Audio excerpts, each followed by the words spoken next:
சிவபெருமான் ஏன் சுடுகாட்டிற்கு காவல் இருக்காருன்னு உங்களுக்கு தெரியுமா? பார்வதி தேவிக்கும் இதே கேள்வி வருது. இந்த பூமியில எவ்வளவோ இடம் இருந்தும் நீங்க ஏன் சுடுகாட்டுல தங்குறீங்கன்னு கேக்குறாங்க. எல்லா மனிதர்களும் இறந்த பிறகு வரக்கூடிய ஒரே இடம் சுடுகாடு தான்.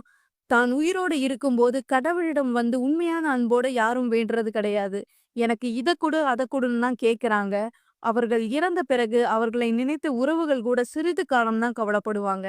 பிறகு அந்த நபர் சேர்த்து வைத்த சொத்து சுகங்களை தேடி போக ஆரம்பிச்சுருவாங்க. அப்போதுதான் அந்த ஆன்மா உணரும், வாழ்நாள் முழுவதும் செல்வத்தை தேடி ஓடி வீணடித்து விட்டோம். மோட்சத்திற்கான புண்ணிய பலனை சேர்க்காமல் வைத்து விட்டோம்னு அந்த ஆன்மா கலங்கி நிற்கும். ஆனா அந்த ஆன்மாவை நான் தனியா விடமாட்டேன்.